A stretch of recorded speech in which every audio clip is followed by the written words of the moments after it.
This is a special presentation of CNBC's Squawk Pod, the daily podcast that gives you the best of our 3-hour morning television show in an easy-to-listen-to format. I'm Squawk Box producer Katie Kramer. It's spring. We're in Omaha, Nebraska. Hi. Good to see you. It's good to see you. How are you? Thousands of Berkshire Hathaway shareholders, the faithful, have arrived in town for the corporate annual meeting unlike any other, the Woodstock for Capitalists gathering. Thank you.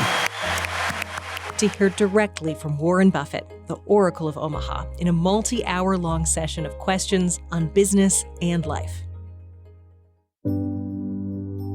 And in honor of that gathering, and in memory of one who won't be there, we are sharing with you our special podcast on the life of 99-year-old billionaire Charlie Munger. The close friend of Buffett and longtime vice chair of Berkshire Hathaway died in late 2023, just a few weeks shy of his 100th birthday. What I am is a lover of the progress of civilization. That turns me on. Becky Quick, co-host of Squawk Box and moderator of shareholder questions at the Berkshire annual meeting, conducted her last interview with Munger just before his death. We're bringing it to you here in an extended format. This is Charlie Munger, a life of wit and wisdom, and Becky Quick takes things from here. Is there anything left on your bucket list? Anything you'd like to do? Well, that's an interesting question. I am so old and weak compared to what I was when I was 96.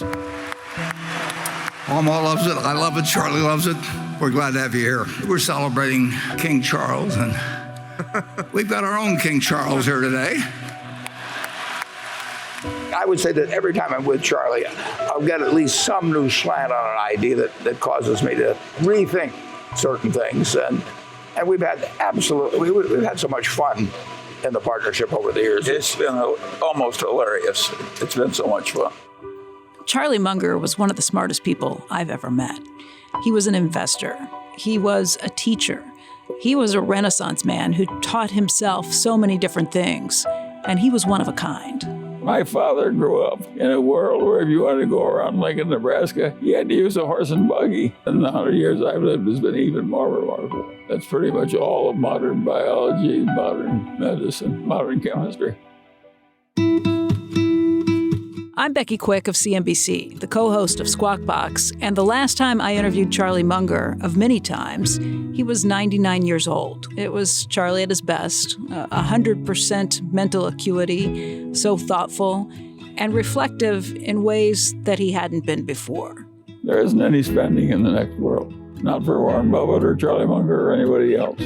It turned out to be our last interview. He passed away 2 weeks later. There is so much more to say, but Charlie can say it better than I can. We knew enough to take a good helping when we were over the trip to the pie counter. This is Charlie Munger, a life of wit and wisdom. The last time I saw Charlie was at his home in Los Angeles, and it was just 2 weeks before he passed away. You wouldn't have guessed it. Obviously, when you're 100, there's no real surprise to hear about someone's passing, but it didn't seem imminent. And we talked a little bit about something that he had told Warren Buffett. I think he told Warren back when Warren was still in his 30s, maybe. At least that's how Warren remembers it. Charlie, Warren Buffett told me that a long, long time ago. You told him he should write his obituary the way he wants it written and then live his life accordingly. Yeah, sure. I assume you've done the same thing for yourself. Well, no, I've written my obituary the way I've lived my life, and if people want to pay attention to it, it's all right with me. And if they want to ignore it, that's okay with me too. I'll be dead, but what difference will it make? All you succeed in doing in your life is to get early rich from passive holding of little bits of paper. And you get better and better at only that for all your life. It's a failed life. Life is more than being shrewd at passive wealth accumulation. Charlie Munger was best known as Warren Buffett's right-hand man. Their investing partnership dates back decades. Warren has credited Charlie with teaching him the importance of paying up for high-quality businesses instead of just looking for really bargain basement prices on so-so businesses. That willingness to pay for quality paid off for both of them in deals like their 1972 purchase of See's Candies and their decision in the late 1980s to buy a substantial stake in Coca-Cola, not to mention later stakes in companies like Apple. Charlie Munger had really only been a part of Berkshire Hathaway dating back to the mid-1970s. That's when he formally got involved. But Charlie and Warren had been friends for long before that. Their friendship goes all the way back to a dinner they had in 1959 when they first got to know each other. At that point, Charlie was living in Los Angeles, but he grew up in Omaha just like Warren. Back in the 1960s, when they were first friends, they spent hours each week on the telephone talking about investments and theories about life. Buffett actually urged Munger to trade in a career in law for one in investing. I met Charlie, and he was practicing law, and I told him that was okay as a hobby, but it was a lousy business. So he Fortunately, I listened. Munger formally joined Berkshire in 1978 as vice chairman. He was risk-averse, pragmatic. He's always been seen as sort of the moral compass of the company. He helped Berkshire Hathaway grow into a multi-billion-dollar conglomerate that owns well-known businesses, everything from Dairy Queen and Geico to Helzberg Diamonds and Burlington Northern. They developed a public image as part of the Berkshire Hathaway shareholder meetings where they would hold court for hours, answering questions and offering some deadpan humor, too. What I needed to get ahead was to compete against idiots. And luckily, there's a large supply. And professional traders that go into trading cryptocurrencies, it's just disgusting. It's like somebody else is trading turds and you decide I can't be left out. Charlie's big on lowering expectations. Absolutely. That's the way I got married. My wife lowered her expectations. Here they are at the 2023 Berkshire annual meeting in Omaha. They're touring one of many Berkshire businesses that exhibits there in the big hall. This one's a model from Clayton Homes. Charlie lives in the house that he was building in 1959 when I met him. And I had just moved into my house in 1958, and we're both in the same houses. I don't know how many people that have changed their situation I was very financially. lucky. I had a friend who built a marble palace in Beverly Hills, a marble stream that ran through the foyer. And I went to dinner there, and I said, I don't need a marble stream running through my foyer. No, I think he fell into it eventually. Charlie built a little house for me in the back. But I've got one house still. And how many houses do you have, Charlie? 7. What? 7. Yeah. He's real estate poor. I went to Los Angeles the second week of November to meet with Charlie. Hey, Charlie, first of all, I just want to thank you for inviting us to your home today and for hosting us here. We appreciate it. It's easier for me, not harder, easier. We sat down in the backyard of his home, a home that he has lived in for the last 70 years. Well, it's I'm not doing you a favor. I'm doing myself a favor and inconveniencing you. We appreciate it. We like being here. Listen, Warren and I both live in the same house for decade after decade after decade. All our friends get rich and build better, bigger and better houses. And naturally, we both considered bigger and better houses. And I had a huge number of children, so it was justifiable even. And I still decided not to live a life where I looked like the Duke of Westchester or something. And I was going to avoid it. I did it on purpose. I didn't think it would be good for the children. That it would spoil them? Yeah. It's, you have a rich family, you think your duty is to use the wealth to live grandly. That's what everybody's doing with the money. You will learn from the people that are doing it. Is the plan for your life, the obituary you would write in your 30s, the same you would write today? Sure. I basically believe in the soldier on system. Lots of hardship will come, and you gotta handle it well by soldiering through. And a few rare opportunities will come. You gotta learn how to recognize them when they come, and not make too minor a trip to the pie counter when the opportunity is available. And those are simple lessons. Talking to someone who has lived a century really helps you put things in perspective. I mean, this country isn't even 250 years old yet. So Charlie Munger was around for 100 years of that. Charlie's someone who lived through World War II, grew up in the Great Depression. This is the greatest generation. And when you talk to Charlie, you see why. So, Charlie, you were born on the first day of 1924. You have seen a century of history. I lived in the aftermath of a previous century of history. In fact, you could argue that about 90% of the progress of man has happened in civilization has occurred in the last 2 centuries. And that I lived in the immediate aftermath of one. That's when they opened all these coal mines and created all these steam engines and so on. So it was just, and of course that's what brought the economic system up. So man had enough leisure, had enough time to think when he wasn't just getting enough food to eat. So it was an amazing time to be born, and to be born in the place in that century where all the growth was going to occur. And then you come along, and 1924. I'm immediately after that. My father grew up in a world where if you wanted to go around Lincoln, Nebraska, he had to use a horse and buggy. There was no car. There was no broadcasting. It was a very different world. The railroads were primitive, and that's what he grew up in. But the last 2 centuries created almost all the growth. Before that, not everybody, but like something like 80% of all people are farmers. And what's happened over the last 100 years has been pretty remarkable, too. Yes, then the 100 years I've lived has been even more remarkable. That's pretty much all of modern biology, modern medicine, modern chemistry. Just imagine what the world would be like. We had photographs for 100 years before we had modern chemistry. But no, it was done by a guy who was a natural, very good chemist. But nonetheless, and he created a mighty company, a great growth stock, and so forth. And it finally wiped out the shareholders in bankruptcy. Eastman Kodak. Yes, Eastman Kodak, which is an amazing story that could happen. And of course, it helped me because if somebody as brilliant as old Eastman, and somebody who hired as many brilliant people as old Eastman did, could take the company into bankruptcy, I figured that lesser people could easily take big companies into bankruptcy eventually, in spite of their best efforts. It wasn't like Kodak didn't try. They hired the most brilliant graduate students. They gave them all kinds of time to think.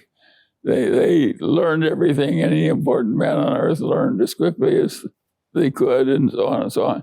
And even so, they wiped out the common shareholders. And that taught you what, as an investor, as a businessman? Sure, and I was going to be a common shareholder someday in some company, and it would help me to know that it was very easy to wipe out the common shareholders, even a great company run by a genius. Let me ask you about the Great Depression. You were just a child then. I know your family struggled. Yeah, but I was an unusual child. And I was curious, and I saw what was happening. And it was just clobbering my family everywhere I looked. And it wasn't a little clobber. It was a major clobber. What happened? Well, my mother had 2 sisters, and my father had 2 sisters. And all 4 of those sons-in-law, who were my uncles, got utterly clobbered by the Great Depression. One was an architect, and the just stopped building practically everything. And he finally got a job doing drafting work for the county of Los Angeles, and they paid him $108.08 per month for doing that drafting work, which was above what they would have paid an architect, but not much above. And that's what he was earning. And then they passed the FHA rules, and that was competitive civil service examination. And he was a brilliant man, and so he took the examination and came in first. And they made him chief architect for the FHA in Los Angeles, which is a huge program during the 30s to revive at least some building. And he set the standards for that. He wouldn't let the subdivider get by with much. You know, there was a rule of how many electrical outlets there had to be in every bedroom. And he'd make them put in the right number instead of the lesser number. And that was an important job. Builders under depression incentives being what they would naturally be, and a good architect being what he would naturally be. Right. And so the FHA, which was then fostering a great percentage of the total building that was going on in terms of houses, just said, if you're going to build a house, you got to have so many electrical outlets per bedroom. Well, it was useful work my uncle was doing. Yeah. And he was enough of an architect that he could force in a little bit of grace too, as well as the right number of electrical outlets. One of the things he was very interested in was the plaster screed, but it's a tiny little incremental cost to stick a little thing on the bottom of the plaster as it comes to it's the end near the ground. If you put in that plaster screed, it can't suck that water out of the ground into your plaster. My uncle made everybody put in a plaster screed. And saved all these houses as a result. Yes. And of course, it was a good example for somebody like me to watch that being done. To put in the hard work early on and the extra step. What the extra thing that could be added at tiny incremental cost and would last for 100 years. Wow. You saw your family getting clobbered on all sides on the Depression. Yes, how did that? That was one was an architect. One was a builder who was broke. He had loans he wasn't even paying off from the 20s boom, bubble, when he was a builder, and he made himself an appraiser, and finally he was Omaha's best appraiser, and he made a good living too, but he had terrible years in the early 30s, and he had a terrible medical problem as one of his children died very slowly of meningitis, and it cost a lot of money. He just couldn't pay it. He had not paid off that fully until the war came. He finally paid it off and got quite prosperous in the post-war boom. But he had a long period of just being utterly without money. He moved into an extra house that my grandfather Russell owned, and that at least didn't have to pay rent. What did all these impressions mean for you? I mean, these are formative years for you as you're watching this. This is quite serious. Yeah. A little boy, if his cousin was of the same age, is dying next door, and it takes forever and costs a fortune, and there's no money to pay the doctors, the hospitals, anything. That's a serious growing up experience. People don't realize how high the death rate was among children until about the middle of the century that preceded the one in which I was born. And if you wanted, in those days, if you wanted 3 children, you had 6, and you shoveled 3 out of the graveyard before they even grew up. That was the system. That was mankind's system. That's an awful system. It was an awful system. When we come back, Charlie Munger as Warren Buffett's closest advisor, and how the pair made the most of their investing opportunities. We knew enough to take a good helping when we were over the trip to the pie counter.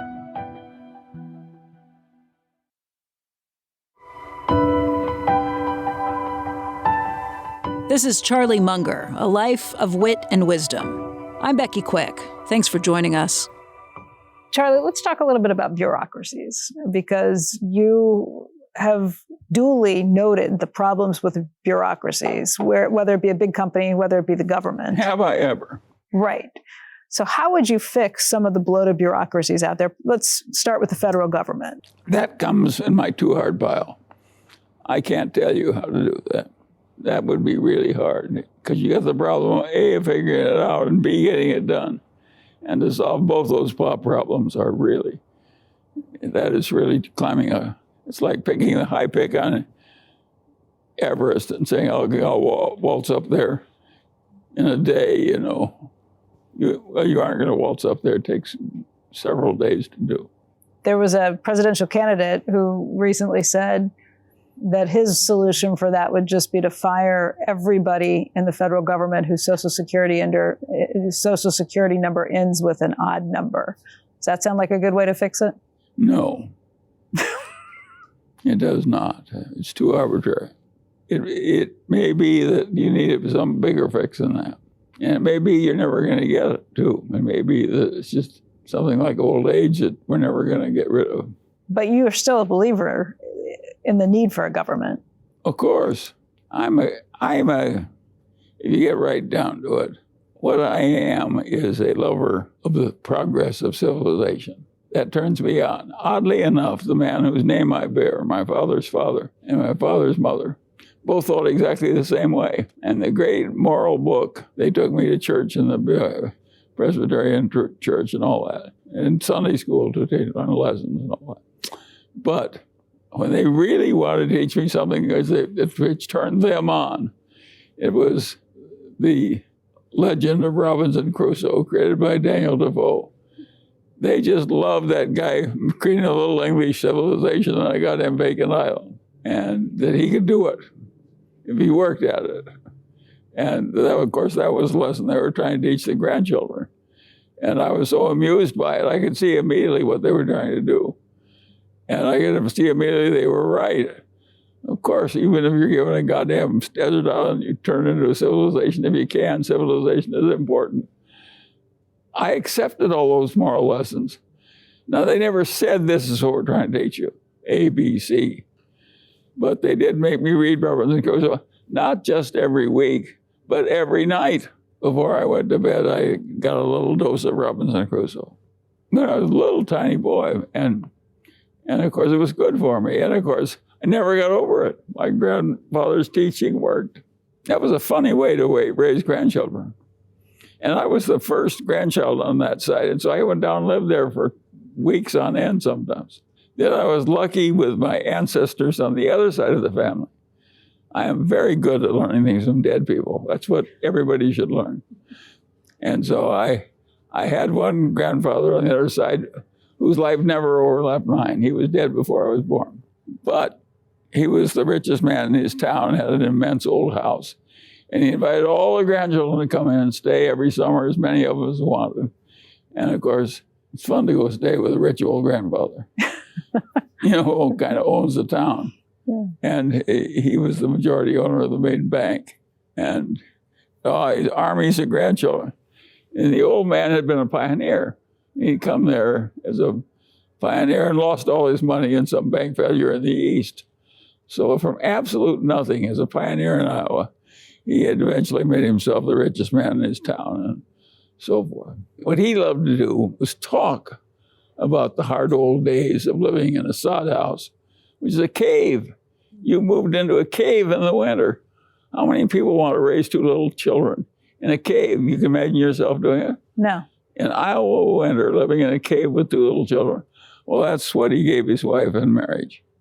And they, from that poor start, ended up with this huge success. And by the standards of his time and place. But Grandfather Ingham just talked endlessly about the inner days and how he'd surmounted all these hardships. And what he taught the grandchildren of a fiscal nature, he says, he says, people think Iowa's the best farmland in the world and I own a lot of it. And he says, it looks pretty easy looking back at retrospect, but it was damn hard, I want you to know. And he said, when they give you a real opportunity, the world's not going to do it very often. And you're only going to get 3 or 4 of these invitations to the pie counter. And when you get your invitation, for God's sakes, don't take a small helping. he basically said, lever up when you're sure you're right. And of course, that's good advice. But be sure you're right is what makes it hard. How can you be sure you're right? You can't do it very often. Just a few times in a lifetime.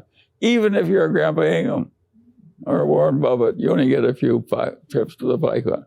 If you take out of Warren Buffett's life the 10 most important trips to the pie counter, the whole record would look like dung. It would be just worthless. We knew enough take a good helping. We were over the trip to the pie counter. Now, we did take way smaller helping than we could have easily handled.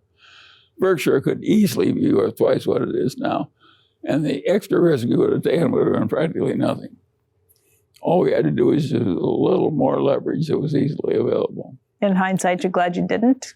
Just from the potential risk? It's an interesting example. The reason we didn't is the idea of disappointing a lot of people who had trusted us when we were young under a thing that left us, if we lost 3/4 of our money, we were still very rich. That wasn't true of every shareholder. Losing 3/4 of the money would have been a big letdown. So we were very cautious in dealing with our shareholders' money. If Warren and I had owned Berkshire without any shareholders that we knew, we would have made more. We would have used more leverage. It's interesting that a man who started out to be a lawyer ended up with an identity that's more like a guru's than a lawyer's. I called you a lawyer once, and I think that was the most irritated you've ever been with me, because that was how you started things, but you really have studied every field out there and tried to to take things from different studies and different models in life. I was what I would call naturally arrogant, and it wasn't that good a mind. You know, I was in the top 1%, but no prodigy. So I never would have succeeded in a field that required a mind to be that of a prodigy. But it was a much better mind than ordinary people had. And I recognized that quite early, and I just played the hand I was dealt. When did you recognize that? Were you a child Very young. When I was taking courses in grade school, I was often revising the textbook and the course in my head to make it more correct because I realized the professor was doing it wrong. Age 10, are we talking? Yeah, sure. What kind of things would you recognize that they were doing wrong? For instance, my Latin teacher was a maladjusted woman who was a devout follower of Sigmund Freud. And I recognized that Sigmund Freud was a horse's ass when I still first read him when I was in high school. And, of course, it was an odd little boy whose Latin teacher is teaching him Freud. But she was peculiar, and so was I. And, of course, when I bought the complete writings of Sigmund Freud from the American Library. It was one big book. And I went through it very laboriously. And I realized he was a goddamn lunatic. And so I decided I wasn't going to learn that from my Latin teacher. The best teacher I had in my life was Lon Fuller, but he was the best contracts teacher in any law school. And contracts is the best subject in every law school. At least I think it is, because it integrates so beautifully with the new doctrine of economics that came along with Adam Smith and all those people. And, of course, I could see the integration, and so could this Lon Fuller, who was a damn contracts teacher. Now, he'd been the leading contracts teacher in some other law school. That's what got him to Harvard by transfer, which was rare in those days. I was just awestruck by Lon Fuller. I have never been awestruck by any other teacher in my whole life, including some gifted mathematicians and physicists who did some remarkable things. But Fuller really he really changed my life. He almost made me a law professor. I considered being a law professor. But then I knew I'd be pretty good at it. At age 99, Charlie is an incredibly impressive man, a learner, someone who's been a lifelong learner. It didn't start overnight. It's something that he started even as a child. He had some pretty unusual people that he modeled himself after, even when he was very, very young. He looked all the way back to the founding fathers of this country. Let's talk about Benjamin Franklin. Yeah. He's one of the framers of our nation. He very famously gave out And he was a prodigy. And he trained himself in lots of different disciplines. Well, and he self-trained himself with like 2 years of grade school education. This is a very remarkable thing. And when he found late in life that he needed something like algebra, he went back and pulled down the textbook and taught himself algebra. how could a man who taught himself everything, like Latin, how could a man like that go into so many different fields and be the top guy in the whole country? And weren't we lucky to have him? Yes. You found Ben Franklin when? How young were you when you first came across what Ben Franklin did? Well, I think high school. I liked the mixture of financial life and regular life. And what I couldn't copy, I didn't have any musical ability. And so Franklin he played 4 different musical instruments, one of which he invented. Well, this is a lot of musical ability that God simply left out of me. You started out in college at the University of Michigan. Yes. You were young when you went there because you had skipped some time in grade school. And you went for mathematics. Why'd you choose mathematics? Because I could get an A in it without doing any work. That's why I took mathematics. And then World War II interrupted Yes. things. You were 17 still when Then Pearl I Harbor decided happened. that biology was not the proper science to handle a war. So I took physics. And then you focused on... No, I didn't have to take it very much because as soon as I'd mastered the first part of physics, I actually entered the Air Corps as a private and marched around in some field in the middle of winter and slept in a tent. And I must just say it was pretty damn unpleasant to be outside in the winter, sleeping in a tent. Look, this is the middle of November. We're in Southern California. Look at it. Yeah, this is pretty nice. Yes. And of course, I noticed that it was like that. And it wasn't like that in Omaha. At the time I was at Caltech. And it was the middle of the winter. And it was like this. And so I naturally thought, this is better. Yes, I understand why you moved permanently.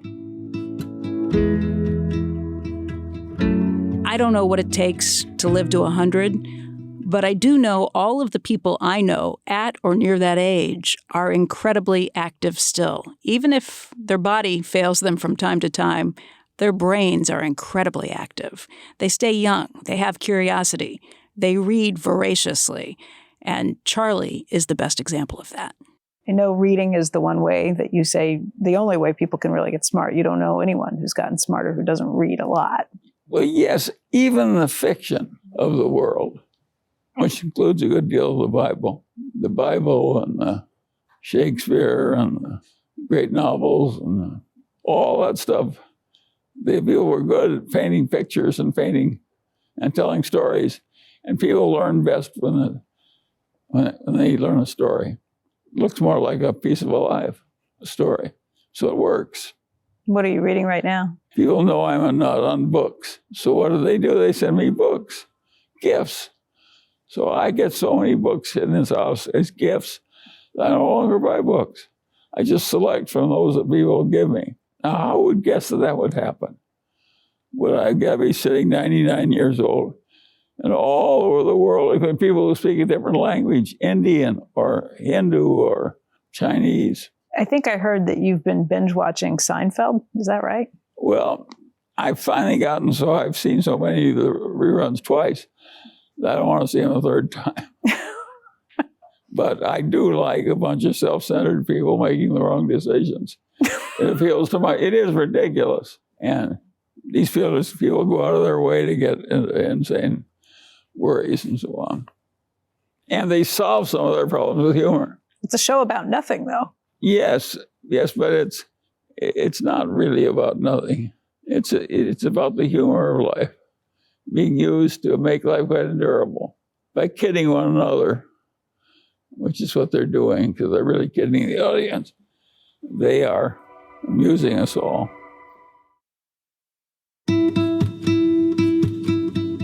Charlie Munger may be best known as Berkshire Hathaway's vice chairman, Warren Buffett's best friend, confidant, and business partner for 6.5 decades. But Munger was also a giant in his own right. He was a scold of corporate excess and greed. He preached to a large flock of devout followers about how to get along in investing and in life. A Renaissance man, Munger modeled himself after none other than Benjamin Franklin. He studied mathematics, physics, meteorology, and engineering, and that was all before he attended Harvard Law School. He trained himself in subjects like psychology and architecture. Charlie passed away at the age of 99. That was just 1 month shy of his 100th birthday, and it was 2 weeks after our last interview with him.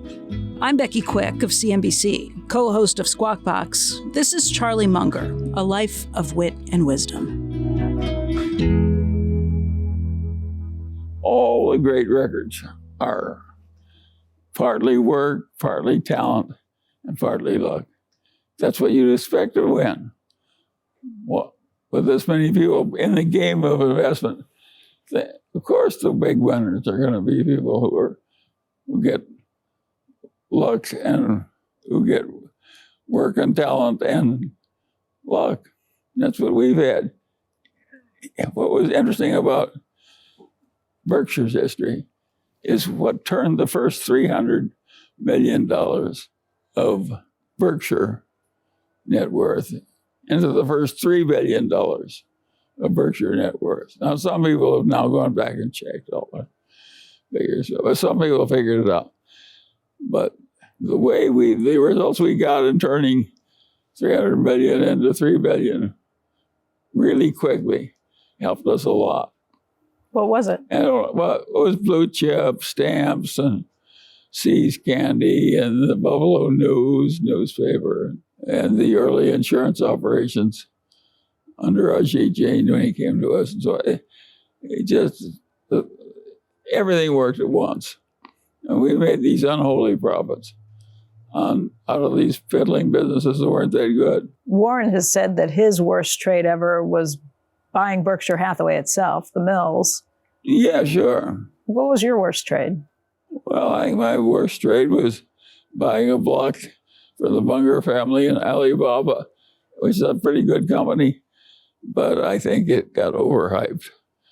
And Jack Ma made mistakes in dealing with the Chinese government. I had some everybody has some bad ones. You have an off day. The greatest tennis player goes out there someday to the center court and has a bad day. It happens. I think people learn more from their mistakes sometimes than and their bad days even. Yeah. Yes. Yeah. But what really is knowing you can have a very bad day. Do not live your life in such a fashion that a bad day can kill you. Which means what when it comes to investing? Making sure you don't use leverage? Well, they aim for the fences. It's like a hitter at baseball who tries to hit a home run on every pitch. The great home hitters do not remotely swing at every pitch. It's halfway good. They wait for one that they can really handle.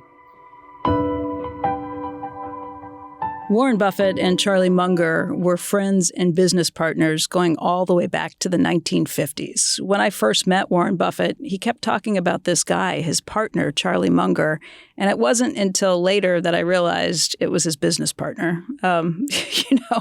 This is something that he spoke so endearingly about Charlie Munger. He talked about their friendship. Back in May of 2021, I sat down with the two of them in Los Angeles and talked about how the two of them first met. Well, want to tell a story? Go ahead.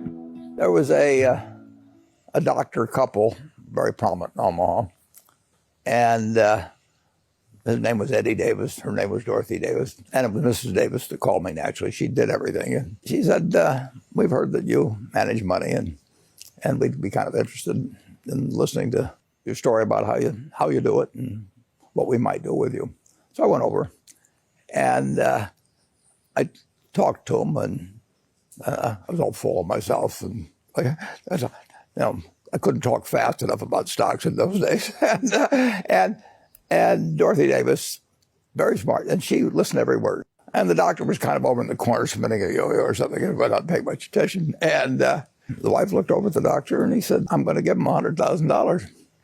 And I was managing about $500 at the time, so it was a big deal. And in a very nice way, I said, Dr. Davis, I said, you really haven't been paying much attention to what I've been saying and everything. I'd kind of like to know why you're giving me this $100,000. It was much more modest than that way I edged into it. And Dr. Davis looked at me and he said, well, he says, you remind me of Charlie Munger.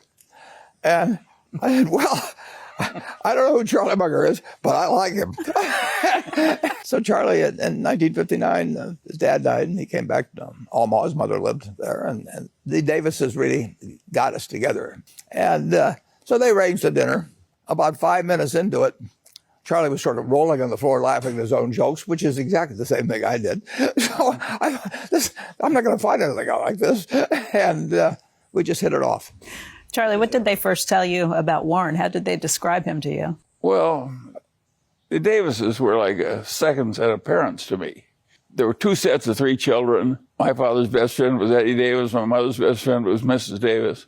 I lived in that house back and forth as though it were an alternate house of the Mungers. And Mrs. Davis gave me the honor of switching my legs when I misbehaved, just as if I were one of her own. You probably gave her plenty of cause, too. Anything the Davises asked me to do, I was going to do. What did you think of Warren when you first met him?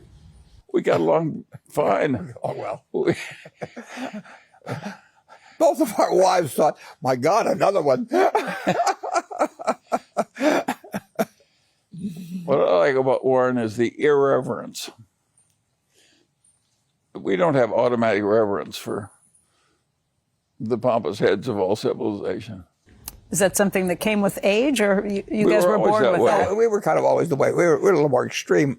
I've learned to behave a little bit better. Charlie really hasn't learned to be much better. Charlie was a teacher. He thought the best way to learn things was through the use of storytelling. And boy, did he know how to tell a story. Part of the advice that you give people in life is pretty basic stuff, but if you follow it, it's really excellent advice. I think your first one is have low expectations. The second one is have a good sense of humor. And the third one is surround yourself with love of friends and family, obviously. Yeah, sure. Yeah, it's simple. I have a hard time thinking of a time when you set your expectations low, though. Yeah, well, I did. How so? Well, let me give you an example. It's perfect. Here I am, little boy growing up in Omaha. And my father, one of my father's best friends, living 2 blocks away. And he has 2 sons, and I'm right in the middle of the age of his 2 sons. And I'm a little older than one and a little younger than the other. And Eddie Davis Jr. is sort of a mechanical genius. He can take anything apart quickly and put it right together and perfectly. And he also reads books all the time, and that's probably all he ever does is sit around reading books. He's a very bookish little genius with vast mechanical ability. And Eddie Davis Sr., his father, was the son of the leading mathematics professor at the University of Nebraska. And he didn't have any money. In those days, he had a huge family. It was very difficult supporting them on a professor's income. And he went to all kinds of stratagems. He'd make his own raincoat out of a piece of oilcloth to save the money of buying a raincoat and so on. And nobody else did that, even by the standards of the 30s. But that's the way he did it. But he was a very talented man who wrote math textbooks and so on. And Dr. Davis had enormous mechanical ability, as well as an enormous mental ability, and being physically dexterous. He could do anything.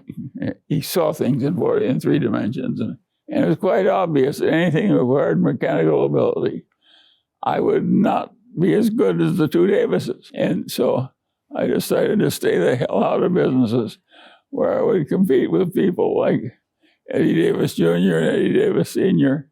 in their strong suit. Knowing your competencies. Knowing your circle of competency, right.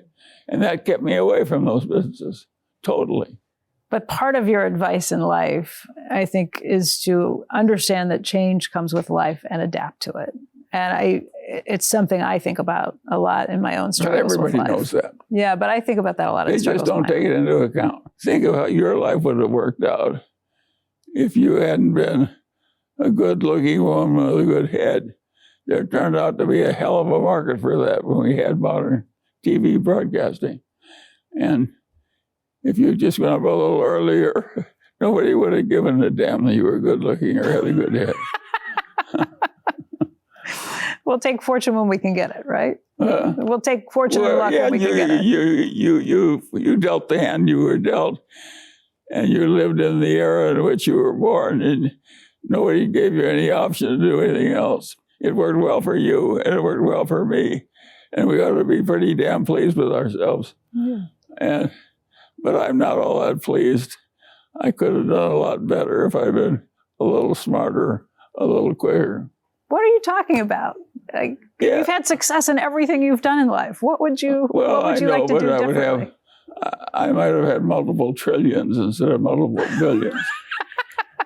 Do you sit around thinking about this? What would you have done differently? Yes, I think a lot about what I nearly missed by being just not quite smart enough or hardworking enough. What would you have changed if you could go bask? Well, I'd go back and make some. Of course, it would be a cinch to go back and do it, knowing what was going to happen now. Yeah. I would be the richest man on earth. Well, what did you miss? What was there? Something where you zigged where you could have started earlier, for one thing. And I would have compounded longer, and I would have compounded better. So saved even more. And of course, I would have ended up richer. I was going to live to be 100 years old. And I constantly am aware of the facts that I basically screwed up. Given the hand I dealt, I could have done a lot better. Quite easily done a lot better. But you are not somebody who spends a lot of money on yourself. We're sitting here in a beautiful house, but this is a house that you lived in for 70 years. I know. You could have moved and spent more. Warren's lived in his house for about 60 years. Yeah. We're similar. But you see, we're both smart enough to have watched our friends who got rich build these really fancy houses. And I would say in practically every case, they make the person less happy, not happier. How so? In other words, having a basic house really helps you. Having a really fancy house that's good for entertaining 100 people at once is a very expensive thing to do. And it doesn't do you that much good. I think one of the things you've said along the years, at least this is what I've been told, is that it's not staying rich that's difficult, it's staying sane. Yeah, of course. What happens? Well, most people go a little crazy in some way or another. Charlie? Yeah. One of my favorite lines from you is you want to hire the guy with the IQ of 130 that thinks it's 120, and the guy with an IQ of 150 who thinks it's 170 will just kill you. You must be thinking about Elon Musk. Henry Ford and John D. Rockefeller were the richest people in the world when you were born in 1924. Today it's Elon Musk. I don't regard Elon Musk as truly that rich because I don't think it's sure that everything he's working on can work. I think he can get his ass handled to him in autos. I would not invest in Elon Musk's autos myself. But you've been impressed by what he's built. Yes. Well, who cannot? Again, that's another lesson. What is the lesson of Elon Musk? Somebody who has a perfectly ridiculous amount of money. It almost always has an element of luck in it. He's been quite lucky in what he's picked to double down, double down, double down. And then he's used leverage so much that he's doubled down right to the edge of extinction, maybe 2 or 3 times. How many people can go to the edge of extinction without stepping into it? Well, he's done it 3 times. Maybe he's got 6 more in him. I don't know. I put Elon Musk in a pile. I never bet against him, and I never bet with him. I mean, that's a lot of your life. A lot of your life and advice is avoiding traps. Invert, and try and figure out where you don't want to be. Yes, and then avoid it. Yes, of course. That's what everybody's life is with any sense. All the people I know, and my friends now, they never would have become alcoholics. It was too dangerous. They don't get near it if it takes that many fine people into deep trouble. I bumped into a lot of different people. And I noticed as I got older and older that all the people that had very early heart trouble, the males that had very early heart trouble, had one thing in common. They all smoked a lot of cigarettes. Oh. So I could see that coming fairly early. The other thing, I tried to learn to smoke so I could be a cool kid like the other kids in high school. I tried to ruin my life, but it nauseated me. And so I said, the hell with this. People have lured me into a goddamn thing. You got to get nauseated by learning to do it. And I said, I'm not interested enough in going through a lot of nausea that I want to smoke, so I just didn't smoke. And you did drink from time to time, right? Yeah, sure. But I didn't. Again, I was And I even drank to excess a few times. But I was always, there were enough alcoholics and near alcoholics in my own family to make me worry about liquor. Yeah. I was always very cautious about drinking liquor. Now, I did occasionally get drunk and throw up. That gave me the nausea, which enabled me to give up liquor. Do you still drink? I mean, living to 100, everybody wants to know what's the secret. What is the secret for you? What did you conscientiously I don't know go the secret. I avoided the standard ways of failing because my game in life was always to avoid all standard ways of failing. You teach me the wrong way to play poker and I will avoid it. You teach me the wrong way to do something else, I will avoid it. And of course I have avoided a lot because I'm so cautious. But you do things you like you'll eat peanut brittle or yes, doesn't matter that much. Okay. I drink Diet Coke. Yeah. I'm sure Diet Coke shortens my life a little. But I don't give a damn if the last week of lying there unconscious goes away. It's only the good part of life I want anyway. There are all of these billionaires now, Silicon Valley types, who are trying to do anything they can to extend life. Crazy things. They find they've got a family full of Parkinson's. And of course, I watched my mother and my sister die of Parkinson's disease. And so I'm familiar with that one. Yeah. That's a very unpleasant thing. I do not like the last month of Parkinson's disease. I've seen it up close. It's no fun for the people in it. It's no fun for the people around them. It's no fun at all. And Diet Coke may be helping me skip who knows? It's helping me skip the last month, not the first month. There are some new ways that people think that they can extend life, though. And one of the crazier things I've heard is this idea of doing a blood transfusion with younger people so you get younger blood. I mean, there's some Silicon Valley types. But that was crazy. You got to remember that the practice of medicine in my father's boyhood was a charlatan's profession. People learned to make a living at it, and they gradually learned a few things they could do to help the patients. But basically, they did a lot of nonsensical things. When I was a lot younger, there were ads in the newspaper for the high colonic. What the hell is a high colonic? It's an enema. And my ads were full of people who were better than said that we give the best damn high colonic in our city. I didn't want a goddamn high colonic. But a lot of people did on theory it would make them live longer. So you made it to 100 without one? Yes. No iconic. I had a few enemas in my life.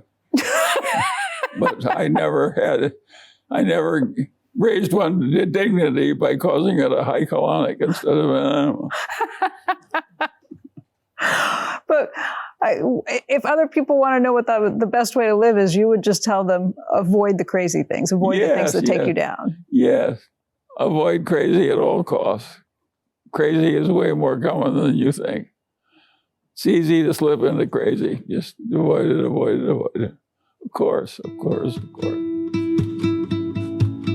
Stay tuned for more of my final interview with Charlie Munger. He spent decades as the right-hand man and confidant of Berkshire Hathaway's Warren Buffett. We were given as much longer time to run than most people because something kept us alive in our 90s. And some of his favorite stocks. This year, he'll probably sell 2 billion automobiles at huge profits for automobile. Mouth-watering, delicious profits for auto. It's a huge stunt.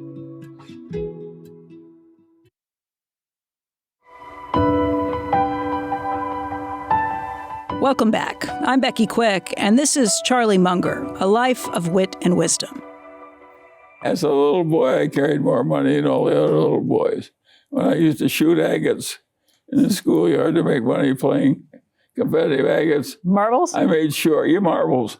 But agates were the most valuable marble. And I never wanted to lose my good, valuable collection. Some guy was more coordinated than I was at shooting marbles. So I would never play for stakes unless I could play better than the other boy. That's kind of been a habit you've made throughout life. You don't play poker with someone you're going to lose with. Exactly. Right. I didn't always arrange the circumstances. I just fell into them very frequently. But I got to play with competitors who were dumbcoffs. People who weren't assessing the odds quite the same way? No. A lot of what you do, though, also is picking your shots. I mean, I think you call it sit on your ass investing. Yeah, where sure. you wait for the big fat pitches to come in. You don't do a lot over time because That's correct. you don't want taxes to whittle down or anything else along the way. No. And it's very obvious that every intelligent person ought to do that. And a lot of the intelligent people have figured it out. If you go into the decisions that the teaching profession makes with its IRA money and its pension money, where it gets any choice, a lot of it is indexed and a lot of it is invested in shrewd investments held for a long time.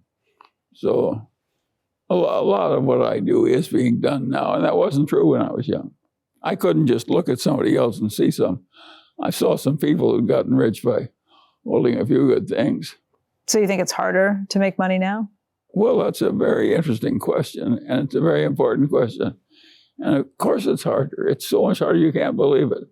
The people that have found it harder are the people that made Warren so rich.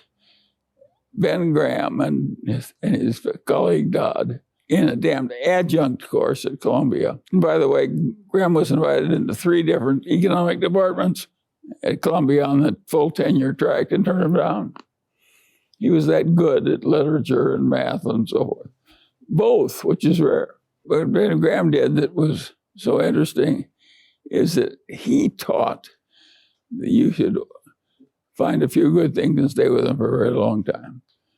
But a long time to him was a few years. It wasn't a few decades. He did that for like 40 or 50 years in a little investment partnership with incentives and so on.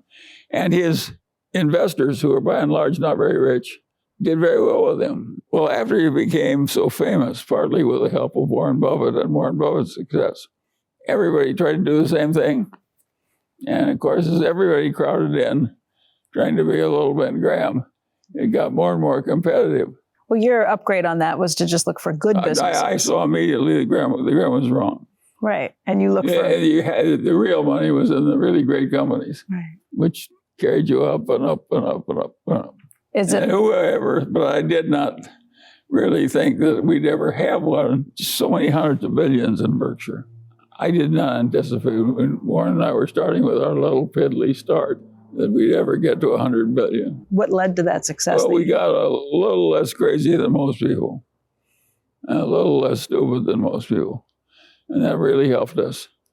Then in addition, we were given this much longer time to run than most people because something kept us alive into our 90s, and that gave us a long track from our little fiddling start all the way to the 90s. Those are the 2 things that really happened. And of course, we wised up over time. We got into better and better companies, and we understood more and more of the bad things that could happen to you and how easy they could creep in. And we avoided them even more assiduously when we were old than we did when we were young. And it all worked. I think back in 2015, for the 50th anniversary of Berkshire, you wrote in the shareholders letter that, among many other things, you had a $60 billion pile of cash at that point. You thought that that pile of cash would decline over time because you'd be able to buy more and more things.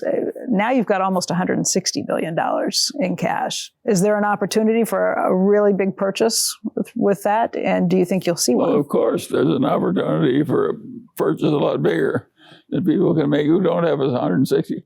We have $160 billion in cash, plus a great credit rating we deserve. And who in the hell has that? Not very many. Yes, but what it's going to be, I can't tell you. It can't be anything too small, because it doesn't matter how good it is. We're of a size now where too small just doesn't move the needle very much. So we need something big to come along and use up all our cash and some borrowing. But who's more likely to find something than the guy who has $160 billion in cash, plus a long history of buying bargains? I don't think it's hopeless. It may have to be done by some different people. You know that next time we may not be able just to squeeze a little more lemon juice out of the old lemons.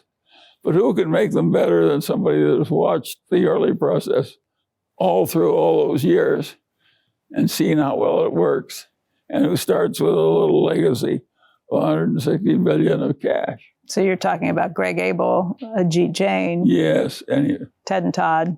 Or somebody not yet identified. The main trick that Berkshire shows is the power of what I call the Wooden effect. And Wooden was the most famous basketball coach of a whole era. And you figure out what the hell he really did, which of course, somebody like Warren and me, we just automatically do it. He concentrated about 90% of the playing time in 7 players, and everybody else was just a sparring partner for the people. And that turned out a great system for winning at basketball, because you identified your best player and concentrated so much of the playing time on your best player.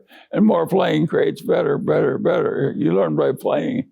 And so he concentrated all his playing time on his best players. Everybody would know it automatically if it were just a little more obvious. If all of us had to make a living backing people in chess tournaments where there's very little revenue to pay anybody anything, we'd all recognize we have to get into the top 7 players or something like that, or have no chance of winning. It's somebody who does it a lot and has a natural aptitude for it, who's the outlier, who gets the big results. And that's what happens in the investment world. Just a few outliers make the money.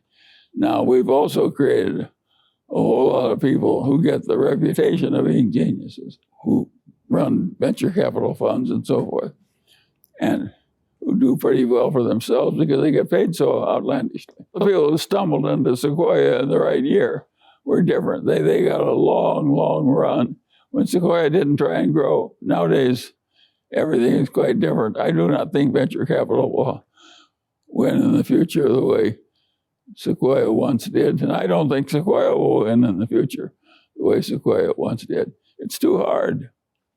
It's too damned hard. Now everybody thinks if they just sort of copy the method, they'll get the result. They're going to get lousy results, not wooden results. You talked about some of the joy you found with some of the investments Berkshire's made along the way. I think Washington Post was a great one. Who doesn't like to happily enjoy extreme success accumulated with people who are extremely admirable? That's what Warren and I have gotten to do. Well, of course, that's a lot of fun. Besides the Washington Post, though, which is one you mentioned in a 1995 speech as being one of the best investments ever, what other investments have been some of your favorites? I'm thinking of maybe a BYD or a Costco. Well, they've all been favorites, but again, BYD is a good lesson. I didn't find BYD. Li Lu found BYD. And it was a public company, but it was just so small, it was barely a public company. And he went into it. And this little nothing company, headed by this, we could see that 2 things about Wan Chuan-Fu. One, he worked 70 hours a week. And the other was he was a genius. And of course, the idea of having somebody who was a genius and had all this mechanical aptitude that Warren and I lacked was interesting, at least to me. So I was willing to take what was fiddling money by Munger standards and have some of it invested by Li Lu and Liu. But then he came to me and said, Wan Chuan-Fu wants to buy a bankrupt auto plant in China. God, this is horrible news. I said, it's a really dumb idea. Who in the hell has ever succeeded in creating a new auto company in competition with older companies that are as admirable as Toyota and so forth and Mercedes? And people who really know a lot about autos and have a big lead. And I said, let's talk him out of it. So we tried to talk Wan Chuan-Fu out of going into it. He paid no attention to us. He charged into it. Well, this year he'll probably sell 2 billion automobiles at huge profits for automobile. Just mouth-watering, delicious profits for auto. It's a huge stunt. Li Lu and I share the distinction of urging him not to do it. Thank God he didn't listen to you. Well, he did. That's what geniuses do. They don't listen. I mean, Charlie, people probably look at you and think you're incredibly wealthy. You've had all these great opportunities and things that have happened in your life, but you've struggled too. Of course, everybody struggles. The iron rule of life is everybody struggles. I try and think back of what the toughest moments might have been and how you got through some of those. And I mean, well, we all know how to get through them. The great philosophers of realism are also the great philosophers of what I call soldiering through. If you soldier through, you can get through almost anything. It's your only option. You can't bring back the dead. You can't cure the dying child. You can't do all kinds of things. You have to soldier through, and somehow you soldier through. If you have to walk through the streets crying for a few hours a day, as part of soldiering through, go ahead and cry away, but you can't quit. You can cry all right, but you can't quit. You've had time in your life when you've done that? Sure. I cried all the time when my first child died, but I knew I couldn't change the fate.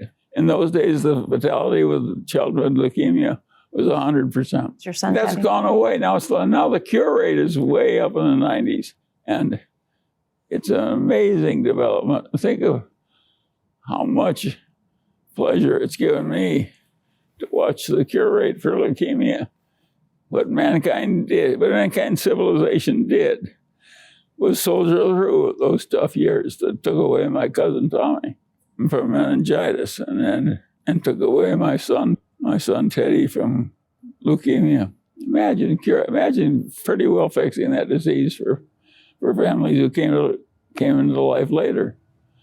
It's a huge achievement. You can see why I like civilization. To me, civilization is what man has done with the last 2 centuries, and it's been a good thing to watch. Let me just ask you, I've had people say recently that because of the multiple wars that are going on around the globe right now, if you look at Israel, if you look at Ukraine, what's happening with Russia, people say that we are potentially in the worst of times. If you look at China, for the potential to take over Taiwan. It could end up blowing up human civilization, which I love so much. And naturally, I hate getting anywhere near. Imagine coming at life with the basic attitude of Grandfather Munger and Grandfather Ingham. How little I want to see human civilization blown up when it's been so hard to get it where it is from where it was. Of course, I don't want it blown up. You worry about that right now? Yes, of course I worry about it. If you worry about your mind, I don't spend too much time worrying about it because if there's something I can't fix myself, I frequently put it on something I call my too hard file. Charlie, Warren Buffett has said that he could fix the budget deficit problem in Washington by simply saying that any member of Congress couldn't be eligible for re-election if the national deficit was more than 3% of the GDP.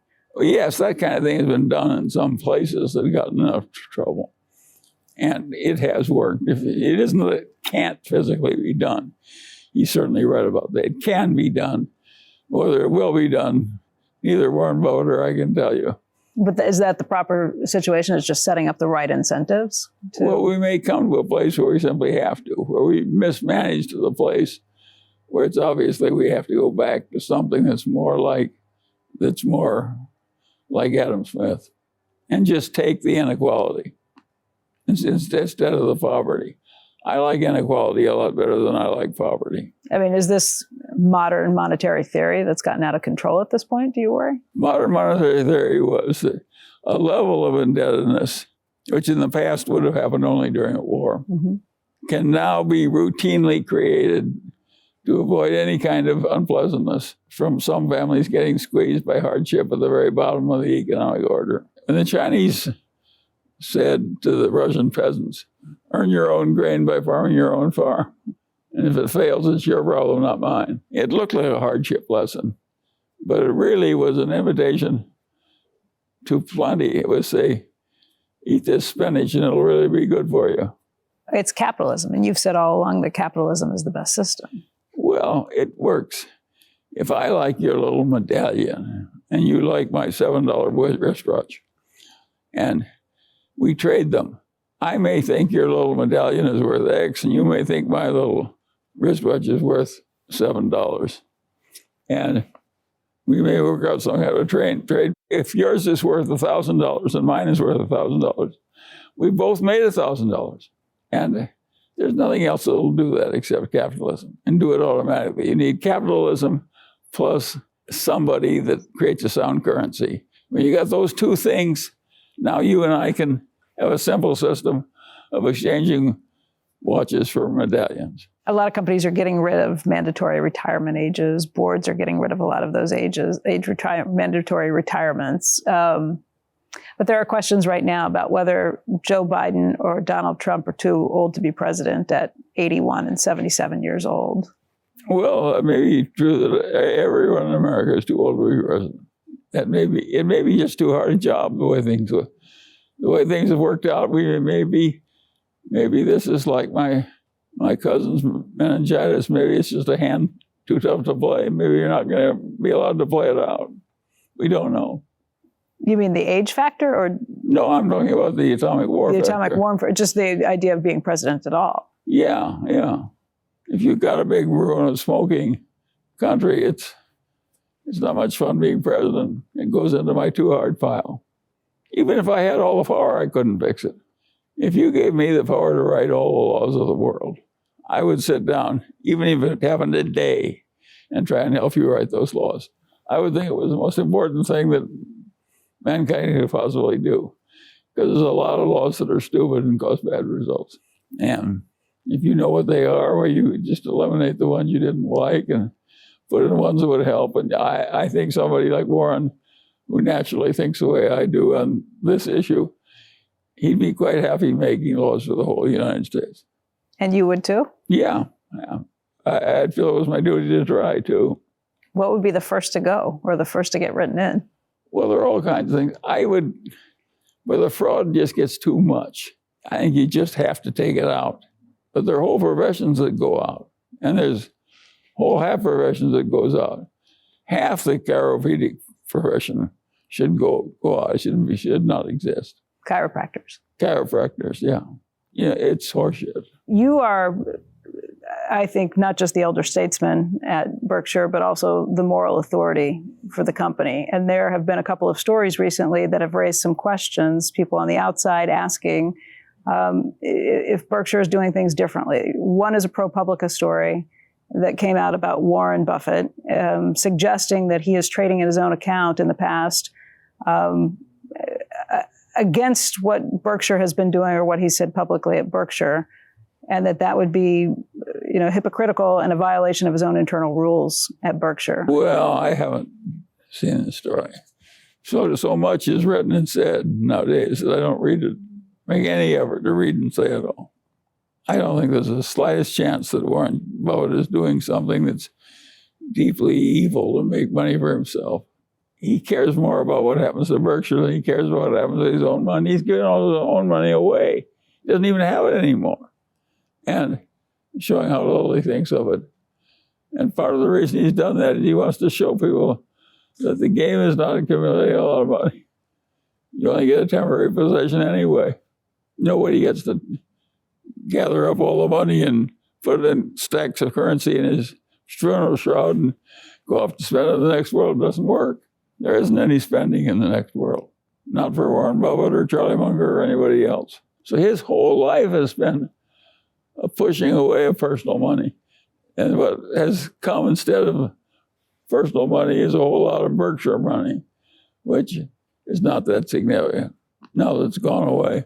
And to Warren Buffett, I'd say the man's a little nuts to give away the last $100 million he has on earth.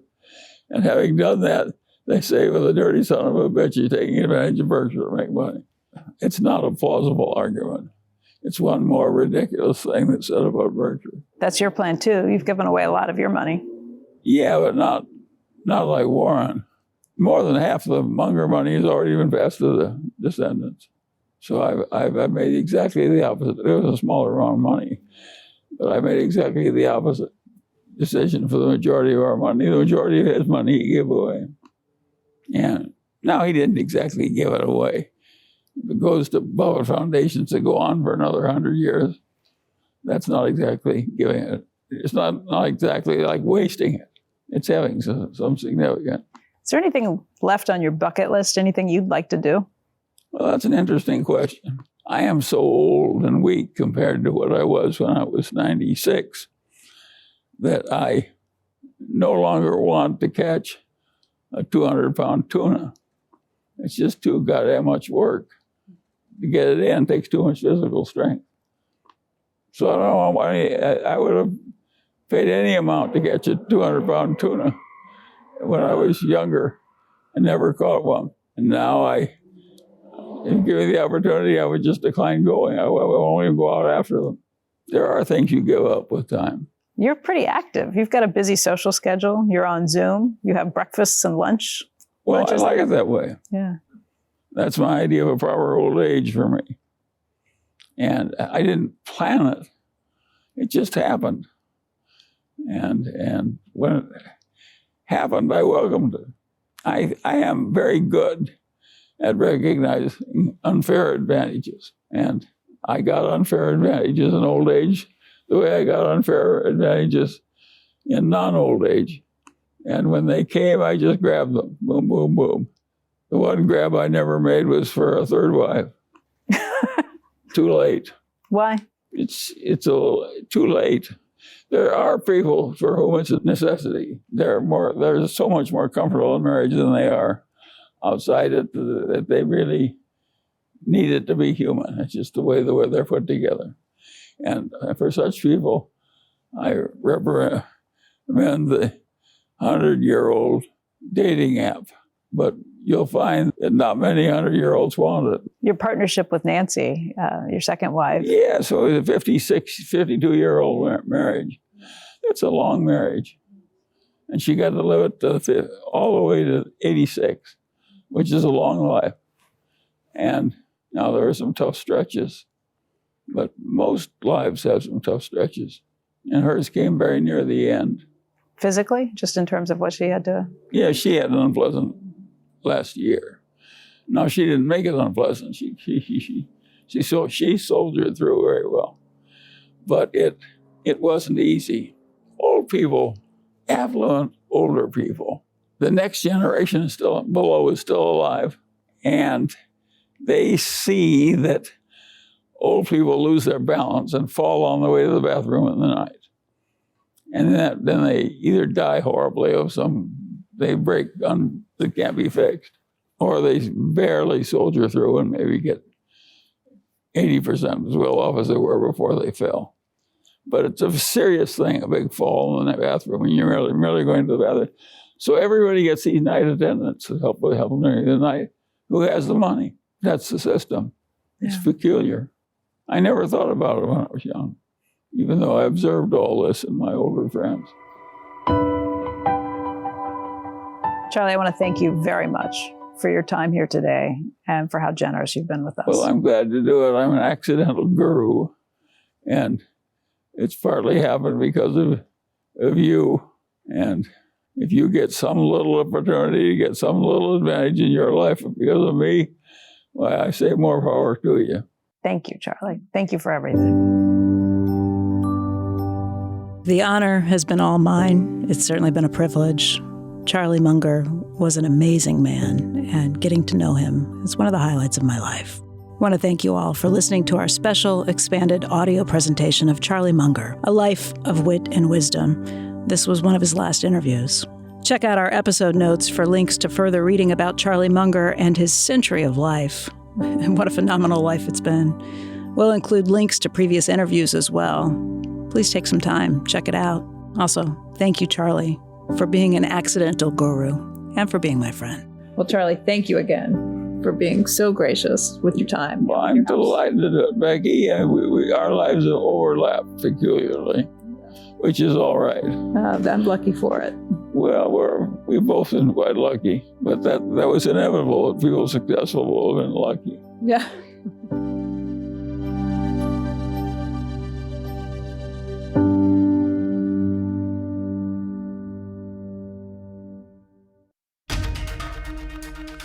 CNBC is your ticket to Omaha for the Berkshire Hathaway annual meeting. Hi. Good to see you. It's good to see you. How are you? I'm Becky Quick, the co-host of Squawk Box. Join me in May. Warren Buffett meets with shareholders. Their questions, his answers. We'll have all the highlights and the insights from one of the world's best-known investors right here on Squawk Pod. Follow and listen to CNBC Squawk Pod wherever you get your podcasts, and you won't miss a thing.